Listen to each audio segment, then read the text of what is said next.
and welcome to my next episode in my video podcast. My name on Instagram is Orchid's Heart. I live in Birmingham in England, and this podcast is predominantly about knitting and a bit of sewing and other crafting as well. You might have seen me doing something else at the start of this video. I've got a few things planned today that I want to do. Soap making, some gardening, maybe some sewing. So you might have seen something at the start. I'm undecided as to what that will be. So you'll already know. I don't know because I haven't done it yet. But yes, so I am filming this on a Monday. Normally I'd be working, but actually I have a day off. We're getting to the end of the financial year. So the end of this month would be the end of the financial year. And I didn't use all my holiday. So I've got quite a bit of holiday to take off, which is very exciting because I was saving it up so that I was really hoping that by this point in the saga of coronavirus that selfishly I'd be able to go on holiday and see a friend, whether that be my friend living in Tokyo or my friend living in Mexico or friends living in France. I wasn't really sure. I wanted to use that time to see one of them, and I am very lucky. I am actually going to be going to Mexico in about 2 weeks to see one of my best friends who lives there. And those of you who've been following me for a while know that when lockdown hit England, I was actually in Mexico with her. So that's almost exactly 2 years ago. So it does feel a little bit strange. I'm going to be going back. I am very nervous. I will be doing the long haul flight on my own. I've done that a few times. I went to Japan and met friends there. So I flew there on my own. I've flown to Mexico before on my own. I don't particularly like flying, and I don't particularly like flying on my own either. However, this time feels worse because, well, maybe coming back from Mexico was pretty bad because, you know, like COVID had pretty much hit the world by that point and everyone was very stressed. Equally, for some reason in Mexico, it didn't really seem like that big a deal when I was leaving. At least it didn't in Mexico City Airport, and everyone felt very normal, whereas it seemed back home like the world was falling apart. So that was very surreal. So going this time, I guess I'm going knowing that things will be different, and that's making me a bit nervous. There's a lot of paperwork. I don't have to do any extra tests, but I've got to, because I'm flying through Madrid, which is obviously we're no longer in like the European Union. So there's all sorts of weird paperwork I've got to do. I've got to do one piece of paperwork 3 days before going to Spain, another piece of paperwork 1 day before going to Mexico, and another piece of paperwork doing the same coming back, but an additional one for coming back into the UK. It's a little bit confusing. I need to plan it all out. But yes, of course, as I'm recording this, for those of you in Europe, a lot is going on in Europe at the moment. So I do feel very lucky that I'm going to Mexico for a holiday. You know, apparently they're not talking about it really over there at all because it's so far removed from them, you know, over in Mexico and South America. But it's very present in my mind. I have the news on most of the time, interested to know what's going on and updates. And I'm not going to talk about it too much because I don't want to make it about me. You know, I have been to Kyiv and I've met Ukrainian people, and I have a lot of Ukrainian Russian ancestry, which might surprise some of you. I'm half American, and my American family, because obviously all Americans are immigrants, you know, unless they're native, or, you know, they were, I guess, you know, originally there. But most white Americans probably were at some point in their ancestry immigrated to America, and my family came from Russia and Ukraine in a previous war. So, you know, some kind of like feels about that, feeling very grateful and lucky to be here and not there, and feeling, you know, very sad for the people who don't have that privilege and who are stuck there and are trying to get out. But I'm not going to go on about it because I don't want to make it about me. You know, I've doing what I can. What can we do? We can donate. That's all I really know to do, and to keep informed, which is what I'm doing. So yes. But I'm not going to dwell on that. You know, other people talk about it more eloquently. And yes, so I am going to move on to the knitting. I guess now more than ever, it's meditative processes are quite helpful. I spent all of last Friday, I think, which I also had off, working on my quilt I'm making and listening to the radio and thinking about what those people are going through and not really like having any comprehension of what that must be like. When I was in Paris, when I was living in Paris, there was a couple of terrorist attacks and, you know, there was an explosion and a few other things. And on a very, very minor scale, I mean, that was terrifying. I can't even imagine what the people in Ukraine are going through, because that is what, like 1,000,000 times that, maybe more, I don't know.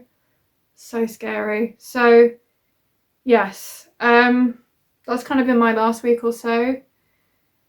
Feeling very appreciative of my family here. My mum's just come to stay and that felt really special. I don't know. I guess you all know how I feel. I feel like the knitting community is very compassionate. But anyway, I said I wasn't going to talk about it and I carried on talking about it. So I'm going to focus on the knitting and the making. So you'll see that I am wearing my finished object.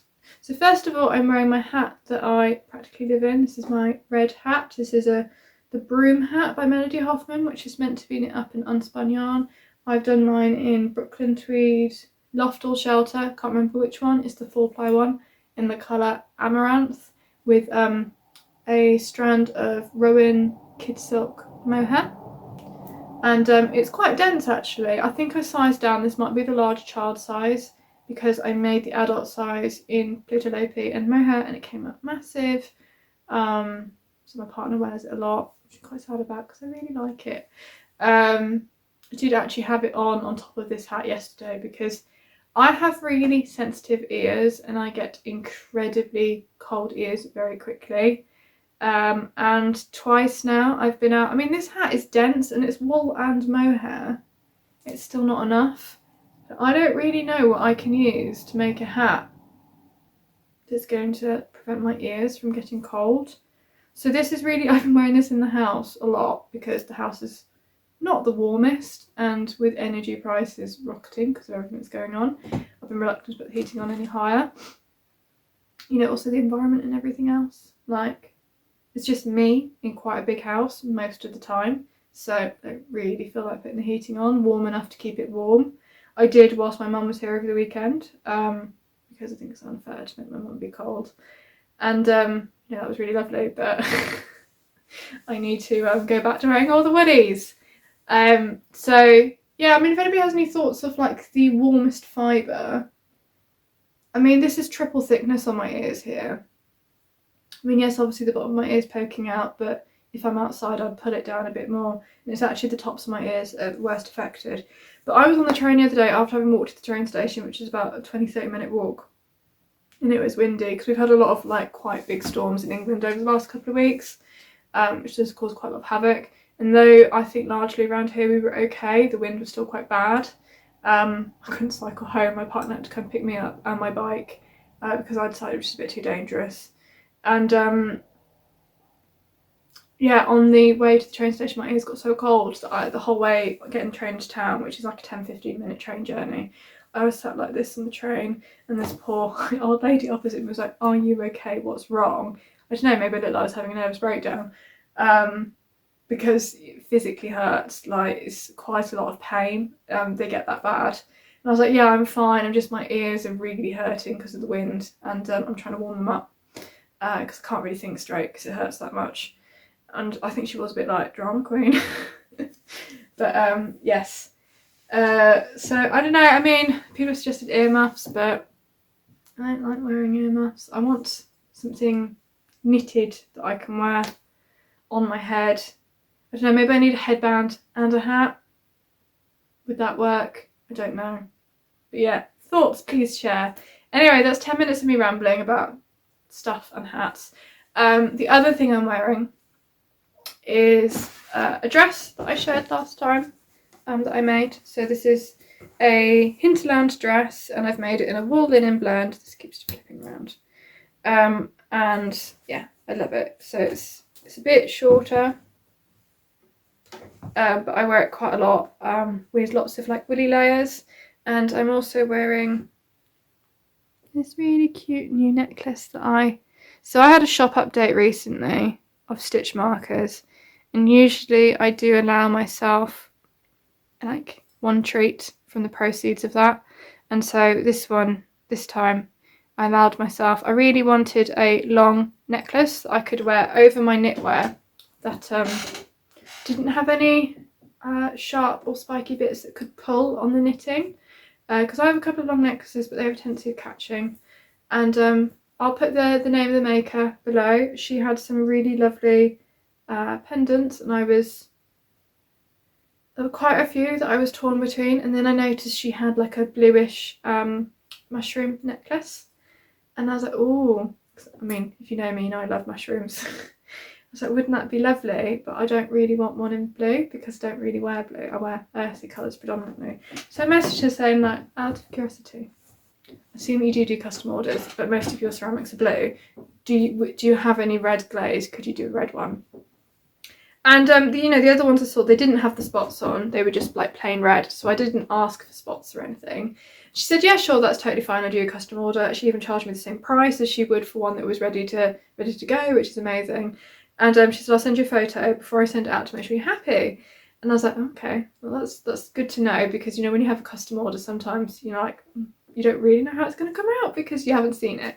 So I was like, okay, fine, wasn't expecting that. And she showed me the picture and it had the little spots on, which I didn't ask her to do, so maybe that was a risk on her part. And I was totally blown away by how beautiful it was. I love the little spots. So this is a piece of sea glass that she's just found on her local beach and presumably drilled a hole through. And then like it's a little ceramic mushroom. And it's so cute. And her other ones, her other pendant necklaces, they have a bit of clay somewhere that's unglazed. Usually the backs, because most of them are flat pendants, so that you can use them. So if you wore them up here, you put essential oils on the back or perfume oil, and the warmth of your skin diffuses that smell throughout the day. Now, it does feel like perhaps the stalk of this one is unglazed, but I'm not going to do that because I predominantly want it to be long. It is adjustable, the leather cord, so I could have it up here if I wanted to, depending on what I'm wearing, which is really nice. But I think one day I might buy one of her other ones that is flat on the back because I really like the idea. I don't really wear perfume because who knows what goes into perfume. I'm quite funny about what I put on my skin. So the idea of putting some essential oils on the necklace and wearing that against my skin and releasing that smell through the day sounds really lovely to me. So maybe next shop update, I'll treat myself to another one of her pendants. You know, they're very reasonably priced. I think, including postage, it was about £20, which I think is really lovely for something handmade. And I think it's perfect. Sorry, the postman might appear at some point. So I've said all of that, and you're probably thinking, but the cardigan. Yes. So I am a bit cold, so I might actually do it up. Does that look a bit funny? No, I don't think so. So that's DPT, not the Royal Mail. I want the Royal Mail because that's who I'm expecting to deliver my post. So this is the Maja cardigan. Just gonna have it away. So it is a colourwork yoke, colourwork on the sleeves, colourwork on the bottom, and it's knit in, I think, is it designed in Lettlopi? I think it is designed in Lettlopi actually. So I have knit mine predominantly in Lettlopi. The red here is leftovers from a hat, so Brooklyn Tweed, Shelter, whatever the 4-ply one is. And then the green leaves, so that's, is that one? Yeah, so there's vine up here, and then the leaves on here, and then the leaves on the sleeves.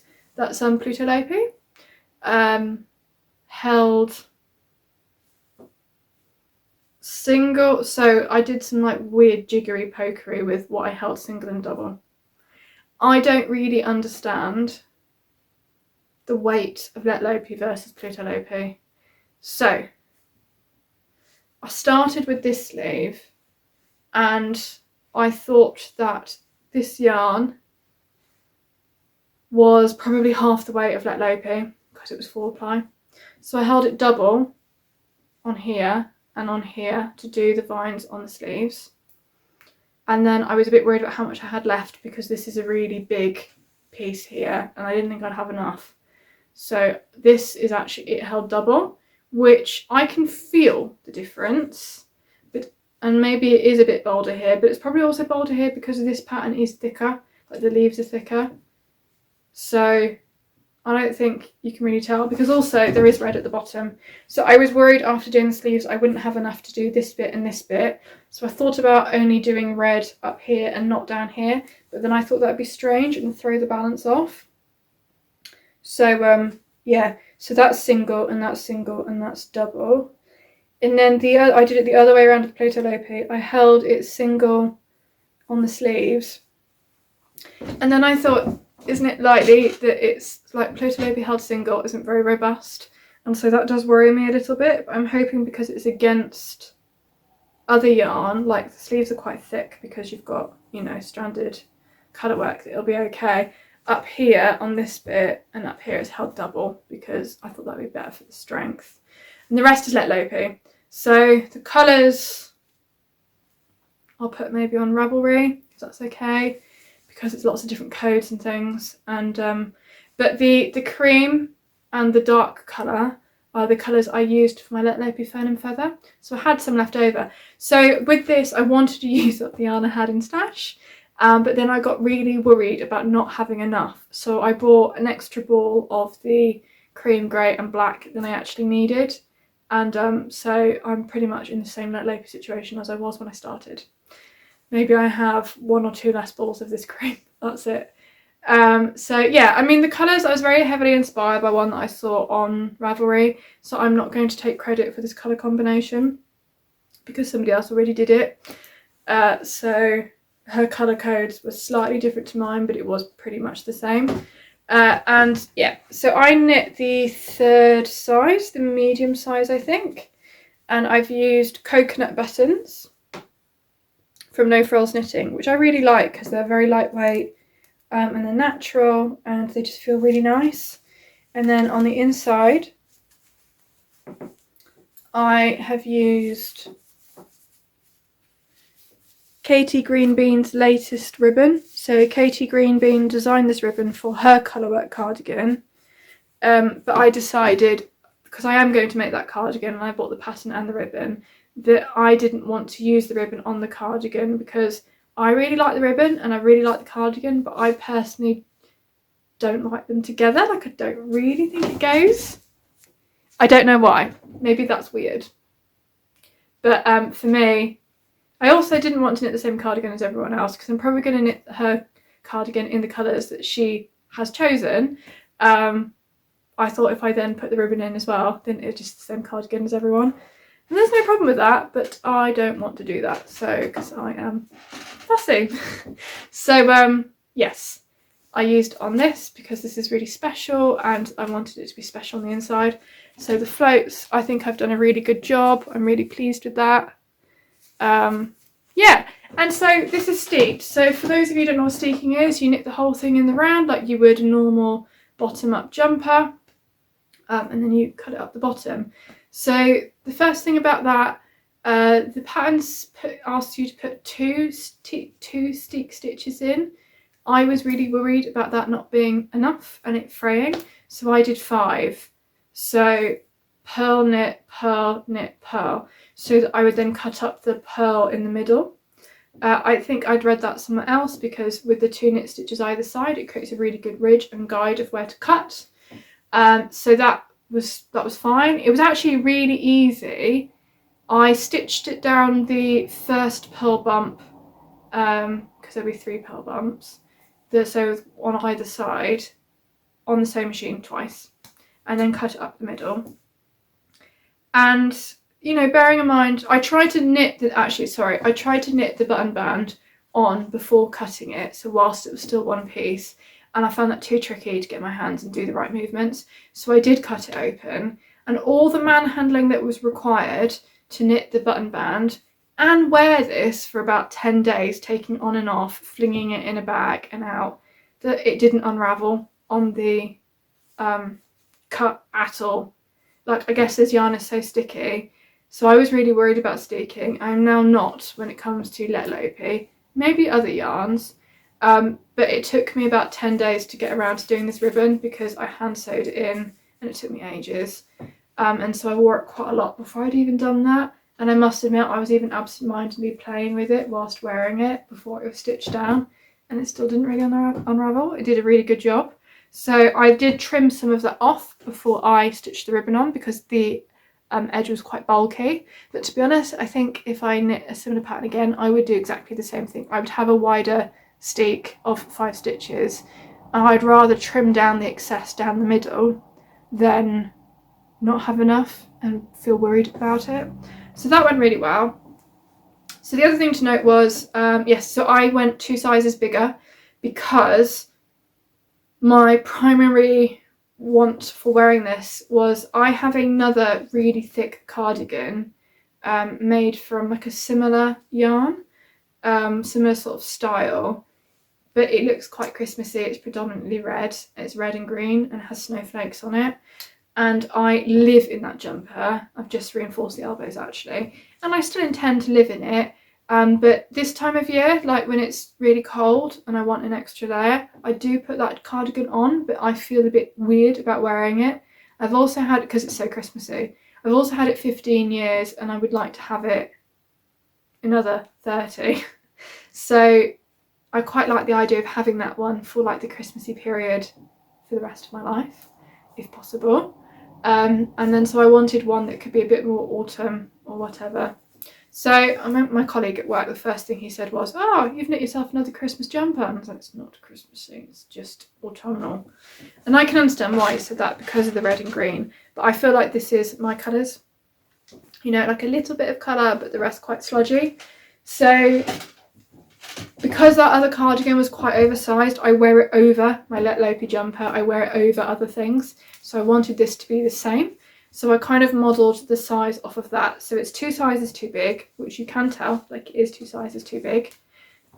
Maybe it is a bit big, but actually, you know, I'm happy about that. It does fit over my Lettlopi jumper. So, you know, Lopi on Lopi. That makes me happy. So that's nice and like really warm and cozy, but also wearing just this, it's quite warm and cozy. I also knit it a bit longer in between here and here. I was looking at the measurements it told you to knit to, and it wasn't quite the same as the previous cardigan I had. So, you know, the sleeves are a bit long, but then equally, you know, it's kind of fine. And so this is also a bit longer in the body.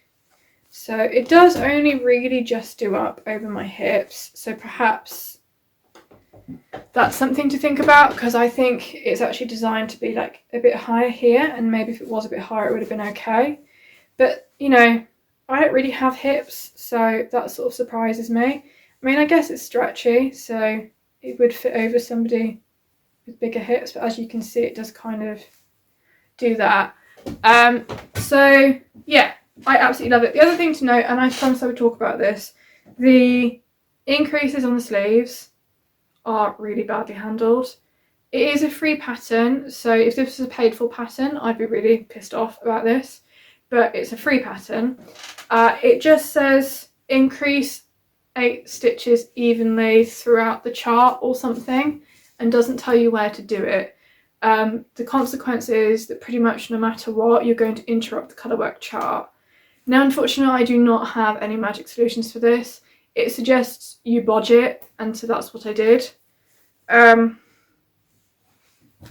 don't know if you can see, because it is starting to bobble a bit. Like here, so for instance here, I had to, like, there are some increases by this point, so there is a bigger gap between those 2 leaves, and I just continued the stem. On another one, I think actually it might have been with the green leaves somewhere. I just tried to shove in an extra green leaf in between. Maybe it was up here. So I'm sorry, I don't really have a clear answer. I just tried to continue the pattern best I could, and I really consciously had to think about, okay, at this chart, by this time I've increased 2 stitches either side, so I need to remember to somehow add in some pattern, 2 stitches either side, or leave a slightly bigger gap where there is no pattern. So it's not great, But yeah, I mean, was it Bear? She simply did no increases for the whole of this section. And I think you could totally get away with that and then do some increases on here instead, especially if you're knitting a slightly bigger size. So I think if that makes you nervous trying to bodge the colourwork increases, I wouldn't increase. I'd pick maybe a slightly larger, because you knit the sleeves separately and then add them on. You could start on a slightly larger size sleeve and then do your increases up here, or you could do the amount of cuff stitches for your size. Then you could just start the colourwork a couple of rows later and do some increases before starting the colourwork. So do a few increases in the dark colour and then do some more increases so that you then get up to a larger size. No, that wouldn't work. No, unless it was multiples of the stitch repeat. You'd have to have a multiple of the stitch repeat on your sleeve up here. So if this was a 12 pattern stitch repeat, you'd have to make sure you have multiples of 12. So you might have to have like a considerably larger sleeve. I don't know, I'm sorry, it's not very clear. I would say in that respect it's not beginner friendly. The rest of it is really easy. I had no problems with the rest of the pattern. That was a bit rubbish. But you know, like if you're happy to give it a go and rip it out if it looks terrible, that's fine. Equally, I would say, you know, I definitely have places where it doesn't look that great, but it is under your arm. Like, I don't really think anybody's going to notice it that often. So, yeah. And it's only here, so if you don't like it, it's not that much to start over. So, and because it's on quite a chunky gauge, it works up really quickly.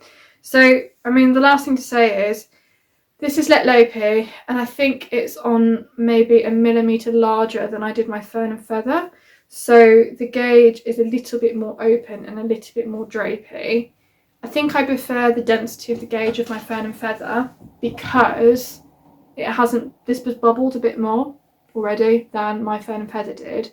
Now I think it's fine and it will be fine, but I think if I was to knit this one again, I would consider going up another size and down a needle size so that it was a bit denser, because denser is more hard wearing and that's what I want.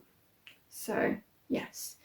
But last thing, the thing I do like about this pattern is that there is colour work, but where the elbow is, so the place that's primarily going to most likely wear through, it's plain. So it would be quite easy to fix this in the future when it does eventually wear through, because there's no patterning to be aware of. I can just darn in the same colour, and because it's like quite a heathered grey, it should blend quite easily. So I'm going to make sure that I keep back you know, at least half a ball of this for future mending, and I will label it for Maja cardigan future mending, because that will happen. So yes, so that's all I've got to say about that. So works in progress, I've got quite a few. Now I shared this last time, but I don't know whether I was further along or not, so apologies if this is repetitive. I said I'd seen a cowl that Woolen Witch had made, and that I was going to make mine out of these two yarns. So this is a silk blend by Woolen Flower, and this is Welsh Mule by Nellie and Eve, and they're both naturally dyed. So I have started,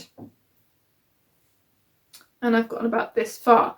Now I was further along, but I had realised, because this is in reverse stockinette and you do it in the round, I think the pattern suggests that you knit, purl, and you do it flat even though you're in the round, like with German short rows or something. I'm not really sure, like I think it's a bit bizarre. I was like, there is no way I'm doing that. Or you purl the whole thing. Possibly it suggests you purl the whole thing. Again, no way I'm doing that. So I'm knitting the whole thing and I will wear it inside out, so that's inside out. However, because I did that, I had messed up which way round this stockinette like curl bit is. So it actually meant that on the right side it looked like that rather than like that.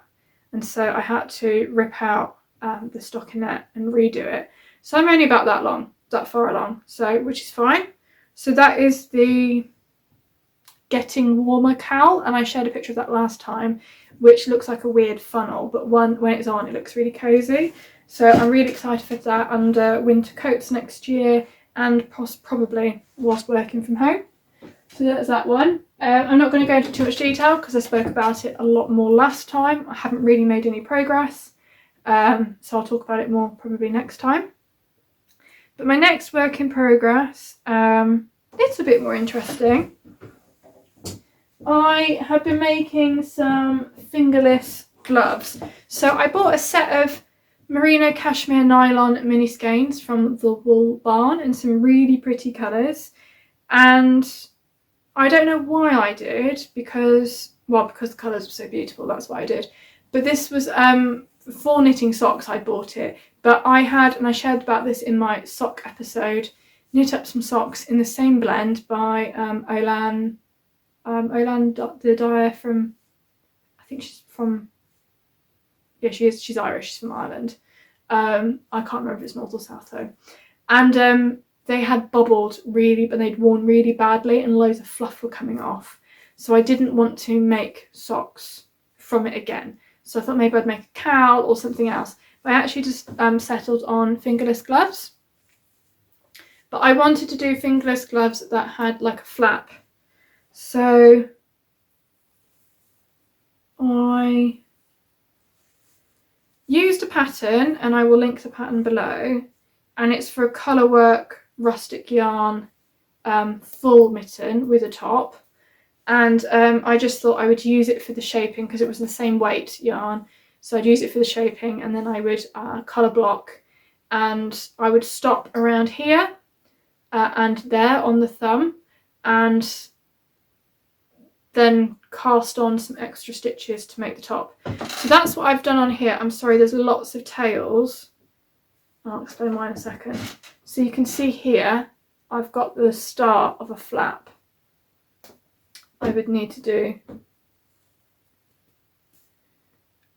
Can you see? Okay, so the reason why this looks like this and this looks like this is because I don't know if this is going to show up on here or not. Yes, it does. In this yarn, so I'm used to using quite rustic yarn, because this yarn is so sleek, all of the decreases really stand out. And I hate it. It really, really bothers me, because this is going to be the top of the mitten that I'll see all the time. The back will be the same. And they really, really stand out, and to me it looks really messy, and I don't like it. Also, because I improvised how I attached and where I attached, it's attached slightly off centre, and it's not very well done. So what I did was I picked up, so I think this is about a 60 stitch circumference, and so I picked up 20 stitches across here, and then knitted into those, and then cast on the extra 40, or I cast on the 40 and then picked up those 20 stitches and then joined in the round and knit like that. And that's a technique I'll definitely use again, but I think I should have picked up more than 20 stitches. And I also, like, it's too far over that way. It needs to be, or 20 stitches maybe again, but like more over this way a bit. So I'm actually going to unpick this and take this off, at which point I'll only have the thumb left to do, and then I'll be done. So they will stay like this. So this is the second size, and I've used 3 of the colours in the mini skein set, not the entirety of it. And so I really like them how they are. They probably won't wear that well on the palm of my hand. They probably will get fuzzy. But I will use these not on my bike, because they definitely would get wrecked riding on my bike, but more of a springtime in the house, or, you know, like walks outside. So I'm quite happy with how those have turned out. I really like the shaping here. Unfortunately, with my ends has been a bit disastrous there, but from the front they look really good. So this hasn't been blocked, so I'm quite pleased with that. And so I just need to sort out the mess on this one. And so I am going to have quite a lot left. So for the yarns I have left, I am going to, last week I showed like a chunky marled sock I was making for my mother-in-law. using one like DK weight or light DK weight Marley yarn, and then holding it with like a strand of plain oatmeal colour. And so what I'm going to do is I'm going to use what's left and hold it with an oatmeal colour of Exmoor sock, which is really nice wool sock yarn, which does have sorry, which does have nylon in. But I'm hoping that by holding that with this, it won't get quite so fuzzy and badly worn, or at least if it is, it will hide it a bit better. So I'm going to do some long, thick ribbed socks for myself. Yeah, using these colours, and it's called Mizzle, the oatmeal colour in the Exmoor sock. But I don't have that with me to show you. I need a drink. Sorry, my chair and my floorboards are very creaky because everything's old in this house, except that chest of drawers, which I hate. Oh. Right. So I have one very exciting, very big work in progress, but I'm going to save that one till last. My next work in progress is again, quick update because I haven't got very much to show you. I was going to do the Var shawl by Crafters podcast. It's really beautiful. And I was going to make it out of this birthday yarn, which is by Daughter of a Shepherd, and it's Brume, and I've gone on about it before. I absolutely love it. However, it was not the right yarn for the Var shawl. I started, and so it has like this textured catkin pattern. And I did one of those catkins, and can you see it? No, not at all. I mean, where is that catkin? So I decided, being that it was so difficult to see, that wasn't a good use of the yarn. Now, I don't know whether it's because this seems to be quite a light 4-ply, which I'm hoping will bloom quite a lot when blocked, or whether it's because it's not really a flat colour. It's quite sort of, I guess, marley in a way. It's quite heathered. So that won't work. So I had decided I will make another Waiting for Rain shawl, which I have a pink one that I wear tons.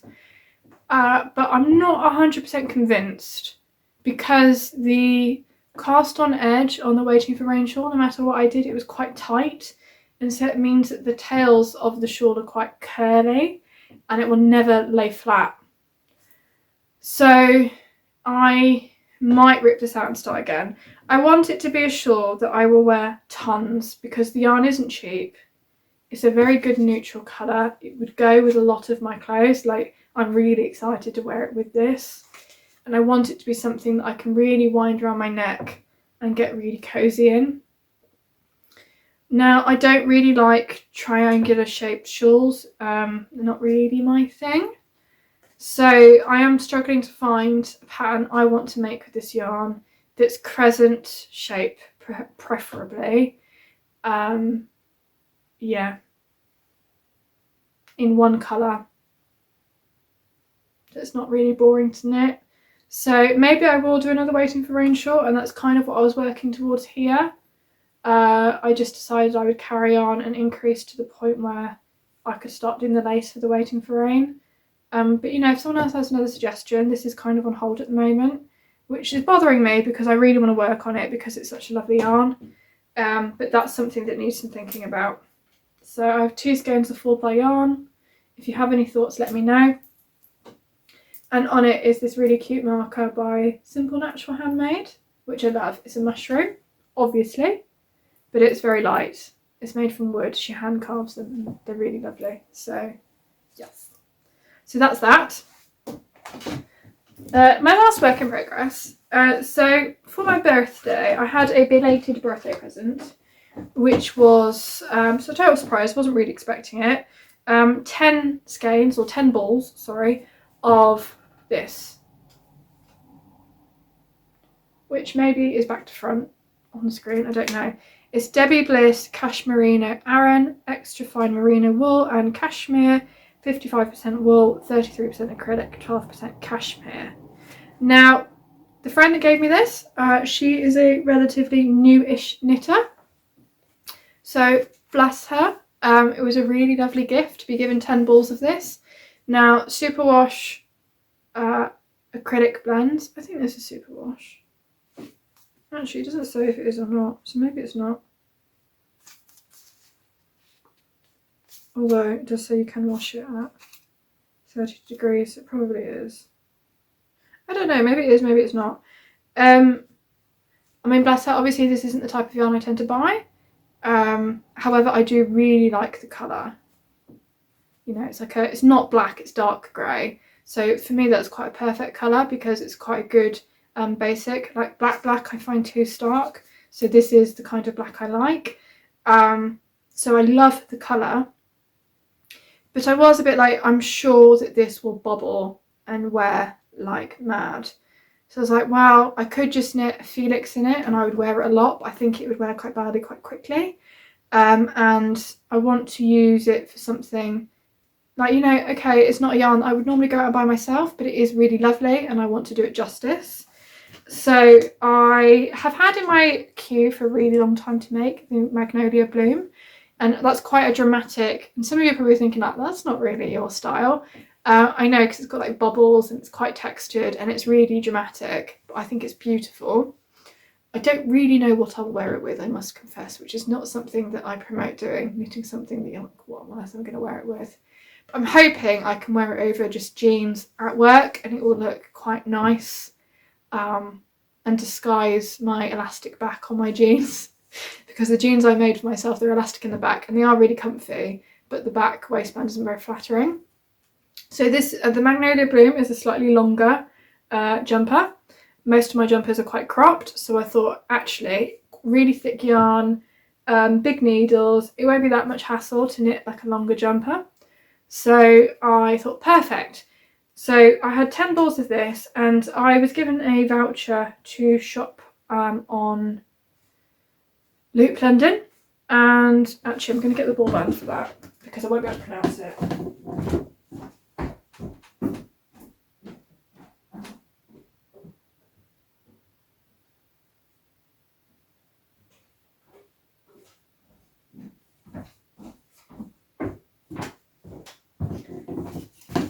And so I've been talking to a friend who had knit a couple of things in like superwashed or like merino blends that had been held with a strand of mohair and then held up infinitely better over time than those without. So I was like, okay, well I can do that then, because the Magnolia Bloom is a wool held with a fluff. So I was looking at fluffs and I was like, okay, I could easily end up spending £40 on fluff to go with this jumper because it's got quite a lot of meterage, which I didn't really want to do. So I thought, wow, I could buy drops, mohair, whatever it's called, but I'm really dubious about drops. I don't understand how it can be £3.50 a ball, whatever it is. So I thought, I don't really want to buy that, because though it's in my budget at the moment because I've just spent a lot of money going on my flight to Mexico, long term I could afford better if I waited. So I thought, no, I'm not going to do that. Then I was looking on Loop London. Sorry, I'm talking about this in a really roundabout way. And I discovered this. Now, this is probably back to front. I have no idea how to say this. It's by Camarose and Midnatasol. It's 54% baby alpaca, 36% tencel, and 10% merino oud. What is a merino oud? I don't know what a merino oud is, but it's non-mulesed, which I know what that means, I don't know how you say it, wool, so muesling free. So Camarose are meant to be really good for cruelty free, and I think it's eco-tax and all of that as well. So tencel is made from tree pulp. I actually make quite a lot of my clothes from tencel fabric. I really like tencel, it's quite strong. So I guess that's instead of the like plastic core or silk core that you get. So in cheaper mohairs, I think it tends to have a plastic core, and in more expensive ones it tends to be silk. Silk can be questionable as well, about how it's harvested. I actually don't know that much about silk production. Tencel production I know a little bit more about, and it's much better. So I like the fact that it's tencel. And then I guess it's the baby alpaca that's fluffy. So it looks like this. And so this was like the medium grey that I bought from them. So Loop has quite a lot of colours, and 3 balls of this, and let's just check the meterage. 25 grams is 200 meters. So I needed about 650 meters to do the Magnolia bloom. However, the sleeves on hers are quite balloony, and I'm not going to do that. If anything, I could have a slightly shorter sleeve. I'm happy having a bracelet length sleeve, that's fine. So I thought for the sake of 50 meters, I'm not going to buy a 4th ball. So I bought 3 balls and it was about £16. So I think that's really good value. It doesn't feel as soft as Rowan Kidsilk, whatever it's called, Haze, but plenty soft enough, and it's got quite a lot of fuzz, and I think it does the job perfectly. So this is my swatch. So the colours, so this is the Debbie Bliss. The colours went together perfectly, and I am quite far through already. Let's pick this up. Right. Where's the back? So the line across there is a lifeline, because I wasn't sure where I was splitting for sleeves, whether I had done it in the right place, because my stitch count was slightly off and I had to bodge it a bit. So yes, I am nearly at the point where I'll be doing ribbing, but not quite. I've just got to join another ball. So the reason why I was slightly concerned was because my stitch count ended up being slightly off. And where I've split for sleeves, the point there is right on the split, and the point here is about 2 stitches off.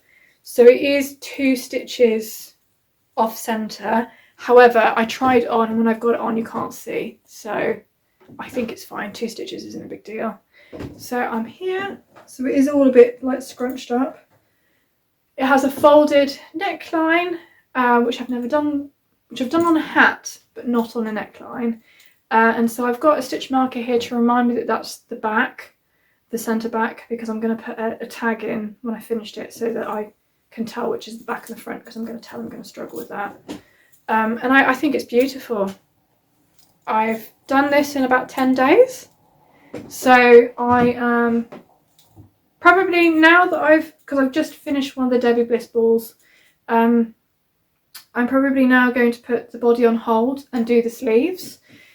Finish, or get down to where I think the ribbing is going to be on the sleeve, and then maybe finish the body, just so I can manage how much of the fuzz I have left. So yes, I'm really, really enjoying that. Yeah, so it's on quite thick needles, so it is working it very quickly, and because it's on thick needles, I'm using one of my new Progress Keeper stitch markers. Can you see it? From my Alice in Wonderland collection, and it's the White Rabbit, and it's on quite a big like clippy thing. So yeah, I'm really enjoying that. I have actually got 15% off discount on my shop at the moment if you're interested. Yeah, I've got quite a few sets of stitch markers in there, so I'm really enjoying that, and I'm doing the smallest size on this one. Again, because I'm a bit of yarn chicken. I'm probably going to have some Debbie Bliss left over, and so I might make a hat for my partner for his birthday, because it's quite a nice neutral colour, or perhaps for my mum. You know, we'll see.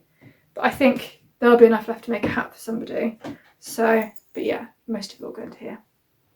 Can't wait, it's going to be so cozy. So that's my main work in progress at the moment. And that's all of the knitting whips, I think. So I thought then, I will talk a little bit about future knitting plans, and then I'm going to show you my progress on my quilt I've been making. So I am flying to Mexico in 2 weeks via Madrid. So if you're following me on Instagram, you'll know that I had a whole hoo-ha about flying to Mexico. I had to fly via somewhere, or it was going to cost me an extra £300 to fly direct. Last time I flew direct. Now I'm half American, and America's really funny about if you enter America, you must fly in on an American passport and you must leave on an American passport. But to go to Mexico, it's better for me to enter on an English passport. It's all very confusing, and so I decided to avoid America entirely and go through Spain. So all that to say, my journey is about 25 hours, not including the time it takes to drive to the airport in England. So obviously I'm not going to be awake all that time, but conceivably I could be, because, you know, it's like I've got to wait 2 hours at Gatwick before flying to Madrid, and that's an hour and a half, and then there's about a 3-hour layover, and then I fly to Mexico City, which is about a 15-hour flight, and then, you know, there's a 3.5-hour layover there, and then I do a local flight to where my friend lives. So there's going to be quite a bit of time, and in that time I could be awake, I could be a zombie, I could be asleep, I don't know. And then we're on a road trip around Mexico for 10 days, and then I do the whole thing coming back. So I want to take some knitting projects with me, but I am a little bit anxious about needles being confiscated on the plane. I have taken needles on the plane before, and they've not been confiscated. My understanding is the shorter the better, because over a certain length they're then considered dangerous, and wooden is better over metal. Since I last flew, I've upgraded my needles, and my needles are predominantly Chigu, so I don't want loads of those to be confiscated off me because that's expensive. I also equally don't really relish the idea of doing lots of knitting on my old Knit Pros because I don't find them very comfortable. So I'm thinking about what projects I could take with me, about the needles that will be involved, and the yarn management on the plane and stuff like that. Like, if I only have one seat to myself, not multiple seats, if I'm lucky and have a few seats, then I can spread out. But if I have one seat and one spot and I've got to be totally confined, like, having multiple yarns on the go is going to be tricky and messy, and they're going to drop on the floor, and the floor will be dirty, and, well, you know, all of that. So equally, 22 hours is probably a long time to be knitting something plain. I might get bored if I'm knitting all of that time, so maybe I want more than one project. Maybe I want something with a bit of interest. Maybe when I'm sat in the airport I could do something with a bit more interest, because I won't have that space problem. So I don't really know what to take. I don't know what to knit on. So I have a few things that are in my queue that I wanted to work on. So I thought about just doing simple, like, Felix pullover in Lettlopi or something like that, because it's one strand, it's easy, I know how to do it, I don't need to worry about having to look up how to do things, which on a plane will be impossible. However, that's a big project to manage on the plane in a confined space, so maybe not the best idea. So I thought smaller projects might be better. However, that means more needles, more projects. I don't know. Equally, I do this time. Last time I flew, I only had carry-on luggage, and I refused to pay extra money for a main piece of luggage. So I just took a big backpack, and that was it, which meant everything was with me, and so I couldn't stash anything in my checked luggage, like, you know, extra needles that they wouldn't let me have in the carry-on I could use in Mexico, or, you know, stuff like that. So this time I do have main luggage. So I thought, I could do some socks on the plane then, and then put the DPNs for doing the toes in the main luggage, and that's something I could do whilst we're road tripping in Mexico. Or I could just not do toes at all and do the toes when I get back, and then just take my tiny circulars on the plane. So I could knit some plain socks. Maybe that could get a bit tedious, I don't know. Equally, perhaps doing that whilst watching a film on the plane could be quite good. So that's a possibility. And so, because I'm not very good at doing plain, I was watching Woolly Mammoth Fiberco's podcast, the last one, she's her most recent one, which is the first time she's done one in about a year. And she had made some scrappy socks using some of her sock mini skeins. Now, I bought one of her mini skein sets during COVID, like over a year ago, and I really like the colours, and so it's some of these. And I wanted to make like a cowl or something. Try as I might, I haven't been able to find a pattern for these. So I thought, sod it, I really liked her socks. Maybe I should make some socks like hers. But those of you who have shopped from Woolly Mammoth Fibre Co know how much her mini skein sets are. And I'm kind of reluctant to spend that much money on a pair of socks. However, wouldn't that be beautiful? So they're in a jar because they've been on the side in my room, so I can look at it and sort of mull over that colour combination. Like, I think it's really, really lovely. And I want to do something with it, but I don't know. So that's a possibility. Some colour block ribbed socks, like she did in her podcast. The other thing that I'm thinking about doing is a tailor's ribbed hat in this. So this is a yarn I bought on holiday in Scotland. I did try to start the tailor's rib hat. I've made one for my partner, and I find starting, because you do it top down, the crown really difficult. Now, it's a really lovely crown construction, but I find it very hard. I don't know why. It just really hurts my hands for the first few rows. So I decided I would buy some double pointed needles and do the first like reasonable part on the double pointed needles, and then switch to magic loop, and then switch to the relevant size circular. So if I was going to take this, I would do the hard crown part at home and then get to the point where I was on circulars, and then do the rest on the plain, because the rest is quite easy. And then that could be quite a good pattern, because I need 2 of these balls, one at a time, so it's not 2, it is a single strand, so that could be quite easy. So that was an option. And then I thought, well, this is all ribbed knitting, because the other thing I was thinking about is the ripple bralette. I have some fingering yarn I really want to make one of those from, and so I thought another thing I could do, because I'm slightly anxious about, on that one, I want it to be quite long. I also don't want to run out of yarn, because you knit it bottom up, but obviously all the shaping and straps and everything are up top. So I thought I could also start that here and do the shaping and the top part at home, and then take it with me just to knit down from provisional cast on, and finish it whilst travelling, because it'd just be ribbed in the round. But maybe that's not particularly great use of my time, I don't know. So, I mean, I could start both of those projects and take some socks to do, maybe, and then have those 3 projects. But then I thought maybe I want something with more interest, because then that'll keep me occupied whilst I'm in the airport. So maybe something with colour work. I don't know, what do you think?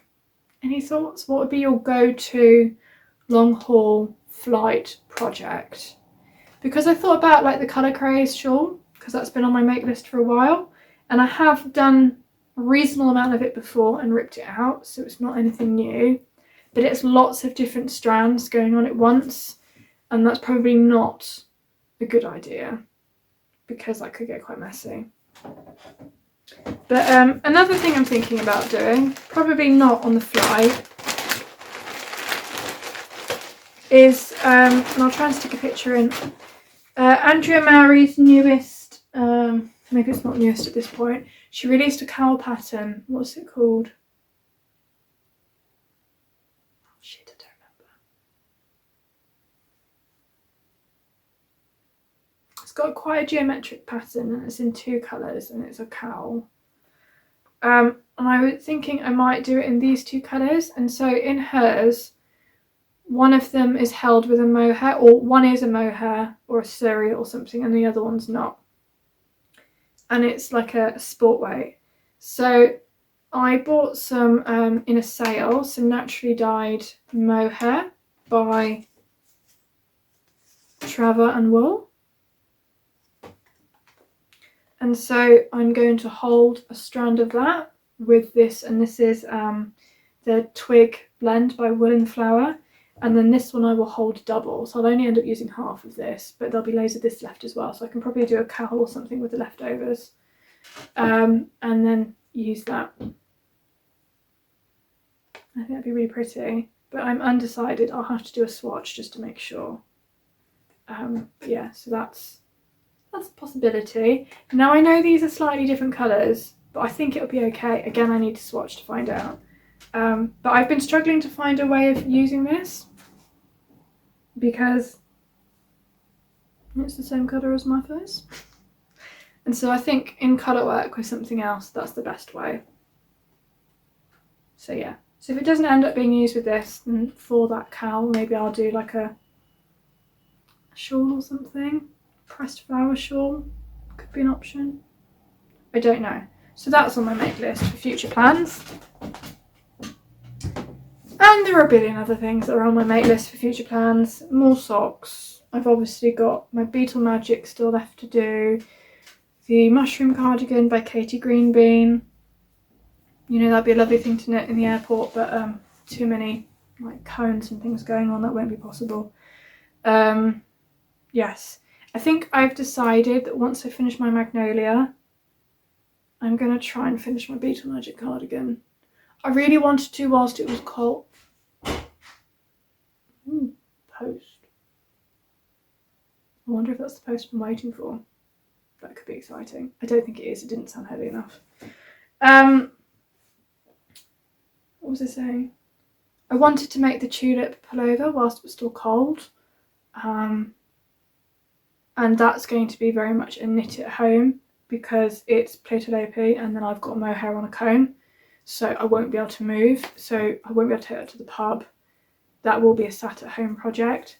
So I might cast that on because that might take me quite a while if I can't take it out. And have that going in the background. Whereas the Beetle Magic I can do whilst I'm out and about.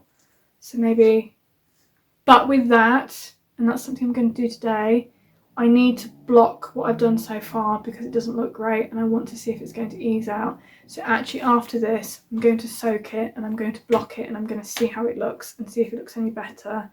Because if it doesn't, I might just have to rip it out, which makes me really sad because it's taken so long. But, you know, what's the point if it's going to look like crap? Because to be blunt, it does look a bit crap at the moment. Everyone says it looks lovely, but in person it looks a bit crap. Because it's all a bit tight and seized up, so I don't know. Now I've done a bit more colour work, it looks even worse because the other stuff I've done has been really flat and neat. So yeah, I'm going to do that after this. So the last thing I'm going to share, and apologies, this has been quite long, and I always say that because it always ends up being long, is I'm working on a quilt. So I do a lot of sewing and making my own clothes. Sewing was my passion before knitting and it's still very much a passion, but I have ended up with lots of leftovers of Merchant and Mills, linen, cotton, tencel in lots of really lovely earthy muted colours, and they're just too pretty, the scraps. So I made a quilt last year over the year before over Christmas. Sorry, pardon me. And just really basic printed squares. I ordered the fabric especially for that, and it is all squares. So it's really simple. I really liked the idea of doing a patchwork quilt out of scraps. Now, this is something I'm finding quite overwhelming, to be honest, because what I want to do versus the time it takes to do that is a little bit like, I'm like, oh, I really want to do that star shape quilt block that has lots of pieces and looks really beautiful. But the reality of cutting all of those pieces out, sewing them all together, because when you watch the tutorials, they're all doing it from square pieces or like rectangular pieces. And so you sew 2 squares together, cut that into 4, and then you have your 4 like patchwork half squares. I'm sorry, this might not make any sense to anybody who doesn't do patchwork. Whereas if you're doing it from scraps, you've got to cut out those 12 half squares and sew those 12 half squares together, and it takes infinitely longer to do it that way. So I'm like, do I want to do that? so that many times to do enough to do a quilt. It's going to take me forever. The whole point of this though is to use scraps, not cut into big pieces of fabric, so I don't want to be using big pieces of whole fabric that I could be using for pockets in a dress or project bags or other things. I want to be using the bag of scraps I have. So I started doing, where's the neatest one?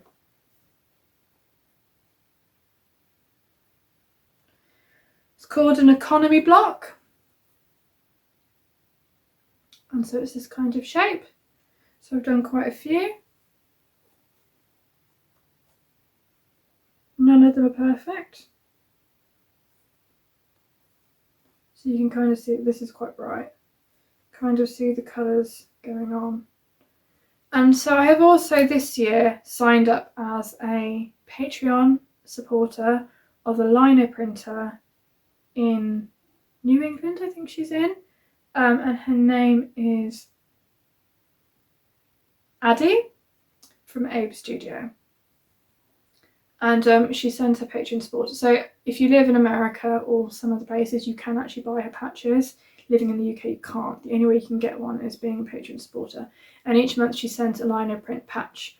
So my quilt is predominantly going to be made up of these plain sort of blocks, but some of them are going to have a lino print patch in the middle.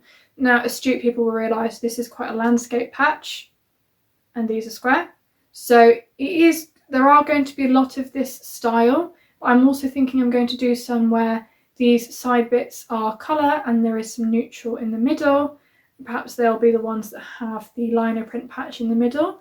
But I'm also going to mix it up and maybe do some that are, and I need to think about how I do this, maybe they need to be the equivalent size of two of these sewn together and have a landscape patch in the middle. So that's why that's not in anything yet, because I need to think carefully about how to use it. The other one I've received so far would fit nicely in the middle of one of these squares. It's the sun, and so I'm probably going to do that one this afternoon. And yeah, so I'm kind of doing it like that. So over the course of this year, as I receive those patches once a month, I'm going to put together a collection of pieces, and maybe at the end of the year I will then piece it together and make a quilt. The other quilt I made, I used a cotton blend batting, and to be blunt, it's not warm. Like, I really like it, but it's not got that cosy warm vibe I want. It's beautiful. You will see a lot in my photos because it's on my window bed where the light is best and where I take all of my pictures. And it's got quite a lot of animals and like natural motifs and stuff in the background. But I think for this one I will invest in some woolly thick batting, which will make it hard to wash probably, which is a bit of an issue, but I'll have to look into that. And I want it to be super warm and super cozy and quite big, so it's going to take me quite a long time. Now, I don't know whether I'll end up having some plain squares in between to pad it out or not. I don't know whether I will have to bodge it together with some like strips and panels in between. I think it is going to look like a scrappy quilt at the end. Now, I know all of these look very uniform. I don't think the final look is going to be uniform, because that's not really my personality. I will probably do a few more blocks like this and then maybe attempt to do some of those fancier blocks, because once I have quite a few basic blocks in place, I might feel like I'm making some progress and can invest a bit more time in a few more complicated blocks. Equally, I did, when I ordered my bag from Wool & Nature, she sent this patch and I made this block. Now, I don't really think the style of that stamp, which is beautiful, goes with the style of this. So I think I'm going to use these two to make a project bag for myself. And so that will go on the front and that might go on the back because they go really well. And then I might do like a little sock bag for myself out of those two. So yeah, that's really exciting. That's where I'm at with my sewing. Still haven't made my brown skirt. I would have quite liked to have made some progress on that on this long weekend, but my mum came to stay, so I was with her. And today I have started repotting all of my houseplants, and I just realised there was something on the floor I didn't share with you, but it's a bit late now. Never mind, maybe next time. I've started repotting all of my houseplants because some of them, and I don't think any of those are actually in frame, were looking a bit miserable. And I think I am underwatering things, but I also think some of them have been in soil, the same soil, for too long. So that is a massive job. Most of the ones you can see have been done, but I have probably another 15 to go, because I have lots of like spider plants and random aloe vera plants. And so I bought quite a lot of indoor compost and like succulent compost the other day. And that's the job for today. And soap making, and if I have any time left I will do some more work on my quilt. So that's where I'm at. So yes, this is probably my longest episode to date. Sorry if that was a bit waffly. I might not do one for quite a while, because if I'm going to Mexico in about 2 weeks, and then I'm in Mexico for just over a week, yeah, it might be a little while before I do the next one, but I'll be super excited to share whatever it was I managed to do on the plane. So let me know if you have any thoughts about that. And I hope everybody is keeping as well as they can, and that your families, you know, you really... Heather and Hops always says at the end of hers, make sure something like you make sure everyone that you care about knows that they're cared about and loved. And I think more than ever at the moment that feels really poignant, because anything could happen, and yeah, it's just really important. So yeah, do that. And I'm going to stop waffling, and I really need a cup of tea and some breakfast. So that's what I'm going to go do, and I'm going to clear up my mess. So thank you for watching, and yeah, see you soon. Bye.